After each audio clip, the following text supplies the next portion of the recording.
Yes mom, I am okay. Thank God. मी घाबरले होते. कसली माणसं आहेत ग, किती भयानक माणसं आहेत ती. आज तर त्याने सगळी लिमिट्सच क्रॉस केली. हा, माझा विश्वासच बसत नाहीये. आज त्यांनी चक्क डिवोर्स पेपरवर खोट्या सह्या केल्या. उद्या अजून कशावर तरी खोट्या सह्या करून किती मोठा फ्रॉड करू शकतात. मॉम, काय बोलतेस तू? हो ना. आणि त्यात तो रोहन, त्याला ना स्वतःचा काही सेच नाहीये. त्याला त्याची फॅमिली कंट्रोलच करता येत नाही. त्याचा स्टँडच नाहीये काही. एक्झॅक्टली, मला पण तेच म्हणायचंय. त्याच्या भरोशावर परत तू तिथे जायला निघालीयस कशासाठी?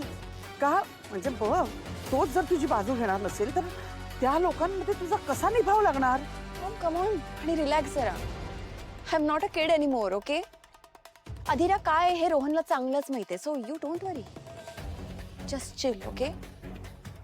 Maugham I was heartbroken because मला वाटलं रोहनला मी त्याच्या आयुष्यातच नकोय. पण आज सगळं क्लिअर झालंय ना. आज सगळं क्लिअर झालंय. त्या डिवोर्स पेपरवर रोहनने साईन केलीच नव्हती. पण त्या डिवोर्स पेपरवर रोहनने साईन केली नव्हती मॉम. कळतंय तुला? याचा अर्थ त्याचं माझ्यावर अजूनही तितकंच प्रेम आहे. आणि मला माझ्या प्रेमावर प्रचंड विश्वास आहे आता. रोहनच्या आईने कितीही प्रयत्न केले ना तरी त्या आम्हा दोघांना वेगळं नाही करू शकणार. हे बा,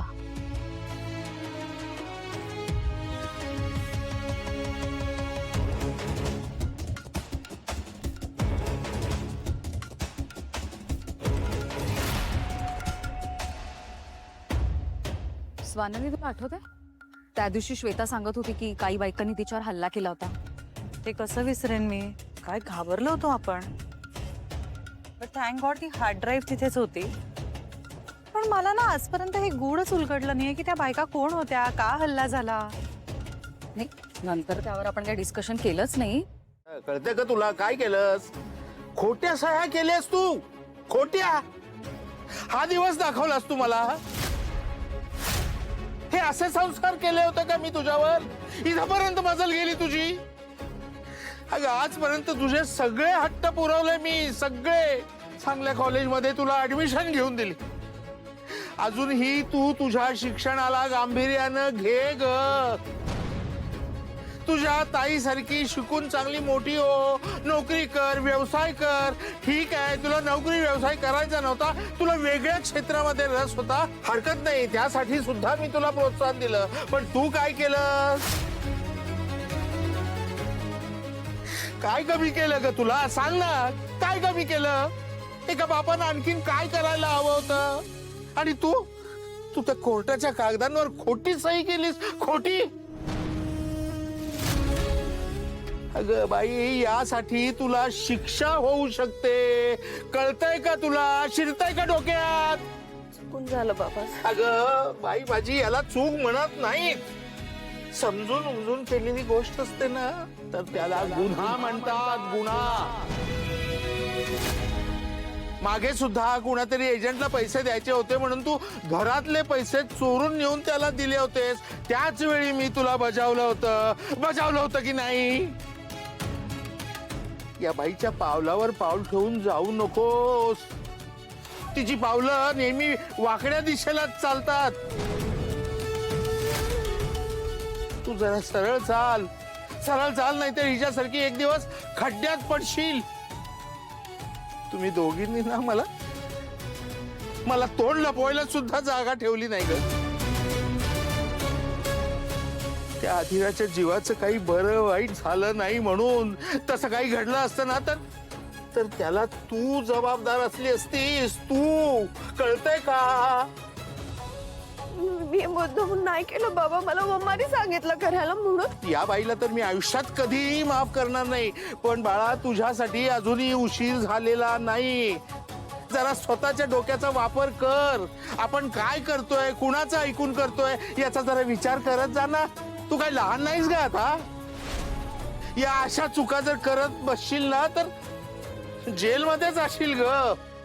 बाबा आय एम सॉरी, मी नाही करणार परत असं, प्लीज सॉरी. हे बघ सुष्मिता, तुला शेवटचं सांगून ठेवतो, ही तुला शेवटची संधी आहे, शेवटची. यापुढे जर तू अशा चुका करशील ना तर आमच्यापैकी कोणीही तुला पाठीशी घालणार नाही. मी नाही, नंदू नाही, रोहन नाही, कुणी नाही.